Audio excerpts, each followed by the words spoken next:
Morning everyone. Today I'd like to talk to you a little bit about my family history here in Valdez. My name's Tom Taylor and my family's been living in Alaska since statehood in 1959.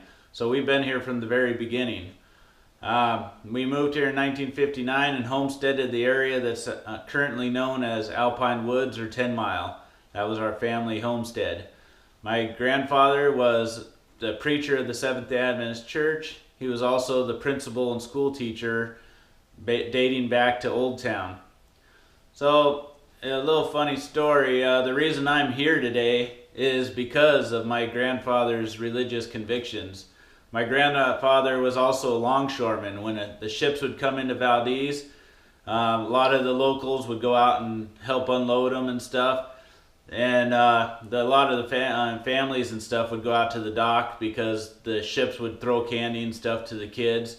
So Good Friday, my family would have all normally been on the dock when the earthquake hit and would have all been wiped out. However, it was Friday evening, so my grandfather and the rest of the family were out at 10 Mile worshiping, and their lives were spared from that tragedy. We stuck around after the earthquake when all the other teachers left the state and the city and moved away. My grandfather was the only one left. He felt it was important for the children to finish up their education and graduate, so he decided to stick around and help that happen.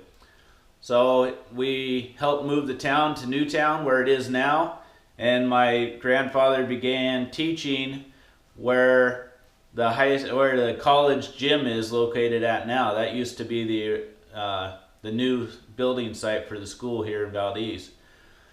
Many years later, when they built the Gilson Junior High, that school was originally going to be named after my grandfather, but George H. Gilson was the mayor at the time, and they actually named it after him instead.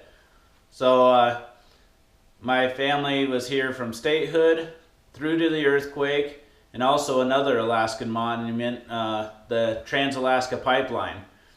Our other homestead is at 65 Mile, where most of you know as being the place where Pump Station 12 is located.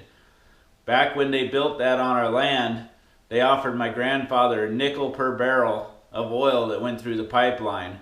And my grandfather, being the religious man he is, said he didn't come to Alaska to get rich, so he just let him build it.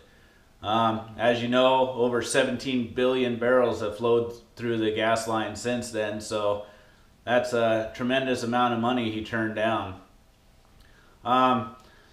So that's about it. My family's been here and is still here to this day. We still live here and plan on living here far into the future. I've worked across the bay for the Trans-Alaska Pipeline for over 20 years myself, and I'm now raising my children here, so hopefully we'll be in Valdez for a long time to come. I look forward to seeing you guys and hearing your other speeches, and if anybody has any questions, feel free to comment and let me know. Thanks.